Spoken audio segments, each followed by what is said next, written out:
திரு ராசி அழகப்பன், இதுதான் இறுதி சுற்று. இதெல்லாம் சம்மப் பண்ணி உங்களுடைய இறுதி பார்வையை சொல்லலாம். நான் ரொம்ப மகிழ்ச்சியாக இருக்கேன். ஏன்னா ஏதாவது செய்ய மாட்டாங்களா அப்படின்னு ஓட்டு போட்டு கடைசி வரைக்கும் காத்திருக்கிற ஒரு ஏழை குடிமகன் மாதிரி நான் காத்திருக்கேன். நான் பதட்டப்படலை. நீங்கள் 50, 60, 70, 80, 100 ஆண்டுகள் கூட ஆடுங்க, நல்லா பேசுகிறாங்களே, நல்லா தானே இருக்கேன். புள்ளி விவரங்கள் வருகிறது, அணிகள் மாறுகிறது, அழகாகத்தான் இருக்கிறது. எங்கள் செம்மொழி மேடைகளில் ஏறி பாருங்க.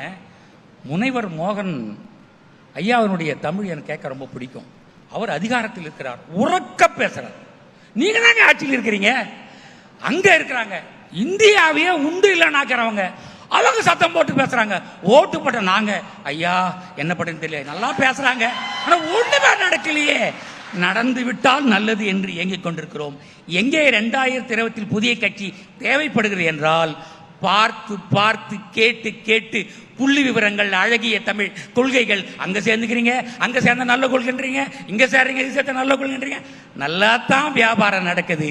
ஆனா எங்களுக்கு கடைசியில இதுதாங்க இருக்கு திருவோடு அப்படிங்கிற மாதிரி மக்களும் இளைஞர்களும் இருப்பதால் இந்த கோபம் சலிப்பாக மாறி புதிய வரவை எதிர்பார்த்து கொண்டிருக்கு. இதான் நான் சொல்றேன். இந்த ஆட்சிகளின் மேல் நான் கோபத்தை நீங்கள் பயன்படுத்திக் கொள்கிறீர்கள், மக்கள் பயன்படுத்த முடியவில்லை என்பதனாலே ஒரு புதிய உருவாக நீங்கள் சொல்ற நீட்டு எதிர்ப்பு, நீங்க சொல்ற தேசிய கொள்கை எதிர்ப்பு, நீங்க சொல்ற கல்விக்கு முழுசா இருக்கணும். என்ன 50 வருஷம் ஆளுகிறோமே, ஏன் கல்வி இலவசமாகவில்லை? ஏன் மருத்துவம் பொதுவாகவில்லை? எங்கே இந்த புதிய தனியார் மருத்துவர்கள் உருவானது? ஹார்ட் அட்டாக் போனா 5 லட்சம் பேக்கேஜ், ஐயோ எனக்கு ஹார்ட் அட்டாக். பிரிகேஜில் சேர்க்கணும் 1.5 லட்சம், அப்படியே தூக்கம் வருது. நான் ஒன்று சொல்கிறேன், அடிப்படை கொள்கையில் ஆள்கிறவர் சமூகத்தில் வியாபாரங்கள் செய்கிற போது இந்த நாடு சீரழியும். அது களைவதற்காகத்தான் ஒரு புதிய கட்சி வருகிறது. அந்த கட்சியின் நோக்கத்தில் ஒரு வில்லில் இருந்து அம்பு வர காத்திருக்கலாம், காத்திருக்கும், நடக்கும் என்று எதிர்பார்க்கிறேன். நன்றி, ரொம்ப சிறப்பாக பதிவு செஞ்சிட்டீங்க. இப்ப எல்லாரும் இறுதி சுற்றுல நிறைவு கருத்தை ரொம்ப ரத்தின சுருக்கமா பேசுங்க, நேரமின்மை. ஷானவாஸ், உங்களிடமிருந்தே தொடங்குறேன், யாரும் குறுக்கிட வேண்டாம். ஒரு 1/2 நிமிஷம் எடுத்து சம்மா பண்ணிக்கலாம். தமிழ்நாட்டில் ஆட்சிக்கு எதிரான கோபம் மக்களிடம் இருக்கிறதா? இருக்கிறது. திமுக ஆட்சிக்கு எதிரான கோபம் அல்ல, பாஜக ஆட்சிக்கு எதிரான கோபம். ஏனென்றால் தமிழ்நாட்டில் திமுக ஆட்சி மக்களை வஞ்சிக்கவில்லை, மக்களுக்கான திட்டங்களை கொடுக்கிறது, முடிந்த மட்டும் போராடி கொடுக்கிறது. ஆனால் பாஜக திட்டமிட்டை தமிழ்நாட்டை வஞ்சிக்கிறது. தமிழ்நாடு கேட்கிற நிதியை தர மறுக்கிறது. தமிழ்நாடு எதிர்த்து கேள்வி கேட்டால் கூட தனியா கூப்பிட்டு மன்னிப்பு கேட்க வைத்து வீடியோ எடுத்து வெளியிடுகிறது. தமிழ்நாட்டை, தமிழனை அவமானப்படுத்துகிறது. மக்கள் அதை பார்த்து கொண்டிருக்கிறார்கள். நீட்டு விலக்குல கூட பாஜக தான் திட்டமிட்டு துரோகம் செய்து கொண்டிருக்கிறது. உயிரே போனாலும் நீட்டு விலக்கு தரமாட்டேன்னு சொல்றாரு. இப்படி பேசக்கூடிய ஒரு கட்சி தமிழ்நாட்டில் கிடையாது. எல்லாரும் சேர்ந்து நிக்கிறோம் அதுல. ஆனால் பாஜக மட்டும் தனியாக நின்று நான் இப்படித்தான் சொல்லுது. அப்ப எப்படி அந்த மக்கள் ஏற்பார்கள்? எனவே அந்த கோபத்தை எல்லா தேர்தலையும் காட்டுவார்கள். அப்புறம் அண்ணன் சொன்னாரு 50 வருஷமா கொள்கையை கேட்டு கேட்டு புளிச்சு போச்சு அப்படின்னு சொன்னார். புதிய வரப்போகுதுன்னாரு. அவங்க கொள்கை என்னன்னு தான் நாங்களும் கேட்டுக்கிட்டு இருக்கிறோம். நன்றி, நன்றி. தங்க வரதராஜ், 50 வருஷமா தேசத்துக்கு நன்மை செய்வது தனித்து நிற்காத போது சேர்ந்துக்கிற போது நன்றி, இதுவும் ஒரு தனித்து. தங்க வரதராஜ், எல்லாம் சுருக்கமா சம்ம பண்ணிரு. அதாவது சகோதரர் சொன்னாரு, நீட்டு தேர்வுல பாஜக ஒத்துக்கிட முடியாது. உச்சநீதிமன்றம் ஒத்துக்க மாட்டேதுங்க. நீட்டு தேர்வை கொண்டு வந்தது உங்களுக்கு கூட்டணி கட்சியான காங்கிரஸ், திமுக. பாஜக ஒன்னும் செய்ய முடியாதுங்க. அது தெரிஞ்ச நாடகம் ஆடுறது இந்த திமுக விசிகா என்பது ஒண்ணு. பாஜக எதிராக இருக்குதா சார்? உங்களுக்கு கோபம் இருக்கு. கோபம் எப்பயுமே திமுக பாத்தீங்கன்னு சொன்னா கோபம் இல்லைன்னு சொல்றீங்க மக்கள்கிட்ட.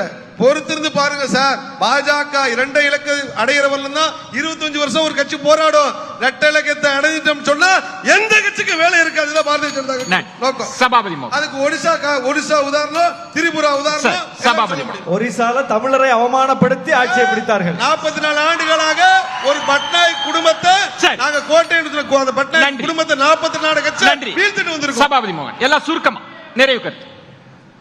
கல்வி குறித்து ஒரு கல்வியாளர் என்கிற முறையில் என் கையிலே வைத்திருப்பது ஒன்றிய அரசாங்கத்தினுடைய குறியீடுகள்.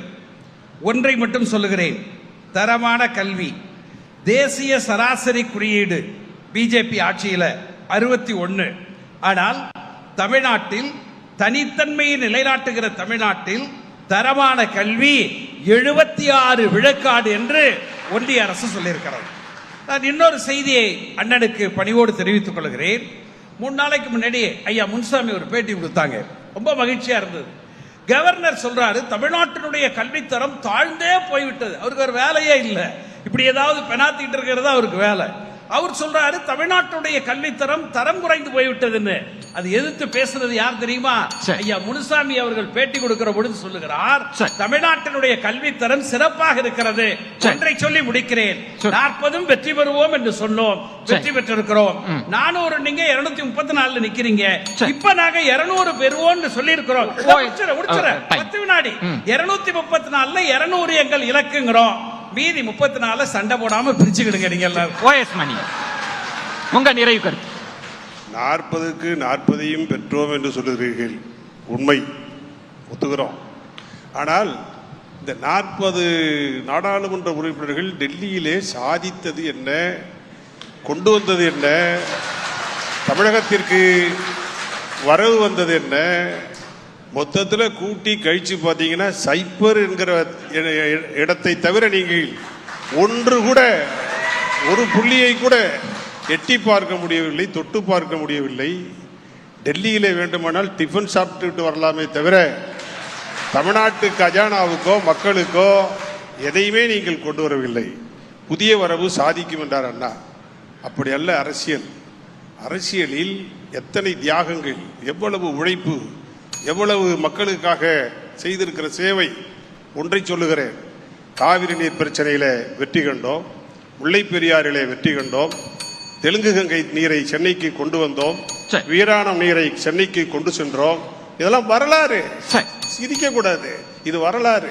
நன்றி. ஏன்னா இப்ப வரலாறு அதிமுக காவிரி பிரச்சனையில ஆளுங்கட்சியாக இருந்த போதும் சரி, இல்லாத போதும் சரி, உச்ச நீதிமன்றத்தில் தொடர்ந்து வாதிட்டு வெற்றி பெற்று கொடுத்திருக்கிற கட்சி. நன்றி. திரும்ப நாகப்பட்டினத்தில் குடிக்க தண்ணி கிடையாது. நன்றி. உங்க நிறைவு பார்வை. இறுதியாக அப்படின்னு சொல்லிட்டீங்க, அதுவும் குறைவான நேரம் கொடுத்துருக்கீங்க. சென்ற அதிமுக ஆட்சி காலத்தில் மின்கட்டண உயர்வை எதிர்த்து மரியாதைக்குரிய அண்ணன் ஆளூர் ஷானவாஸ் அவர்கள் போராடினார். இன்றைக்கு 3 மடங்கு மின்கட்டண உயர்வு வந்த போதும் கூட விடுதலை சிறுத்தை கட்சி அமைதி காத்து நின்று கொண்டு. இன்னொரு பக்கம் ஒவ்வொருத்தரும் பேசுறாங்க தமிழ்நாட்டை. அவங்க இன்னும் டைம் இல்ல எனக்கு, அதுக்கு நிறைவு கருத்து. மின்கட்டண உயர்வுல வந்துமா, மின்கட்டண உயர்வு மட்டும் இல்ல, மறைமுக கொள்ளை, வீட்டு வரி, சொத்து வரி எல்லாவற்றிற்கும் சேர்த்து. இன்னொன்னு சொன்னாங்க, தமிழ்நாட்டை திராவிட முன்னேற்ற கழகம் வஞ்சிக்கவில்லை. இந்த கையில் இருக்கிற புத்தகங்களுடைய அந்த காகிதங்களுடைய எண்ணிக்கை எவ்வளவு இருக்கோ அத்துணை விவசாயிகளும் பாதிக்கப்படுகின்ற அளவிற்கு ஒரு சக்கர ஆலையை சாராய ஆலையாக மாற்றி வைத்திருக்கிறது திராவிட முன்னேற்ற கழகத்துடைய ஆட்சி. கிட்டத்தட்ட 1500 கோடி சொத்தை விவசாயிகளுக்கே தெரியாமல் 300 கோடி ரூபாய் அவர்கள் பெயரிலேயே கடன் எடுத்து இருக்கின்ற கடன் தொகை வெறும் 147 கோடி ரூபாய் என்று கடன் தீர்ப்பாயத்தின் மூலமாக அந்த ஆலையை முற்று முழுவதுமாக கைப்பற்றி 212 கோடி அந்த விவசாய பெருங்குடி மக்களுக்கே வரணும்.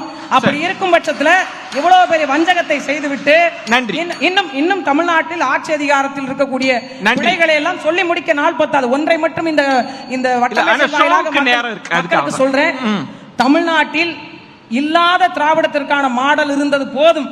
அவற்றை எல்லாம் தூக்கி தூர இருந்துவிட்டு தமிழ்நாட்டின் நிலத்தையும் வளத்தையும் பாதுகாத்து அடுத்த தலைமுறைக்கு கொடுக்கக்கூடிய பிள்ளைகளுக்கு வாய்ப்பளியுங்கள். வாக்கு விற்பனைக்கு அல்ல. நன்றி.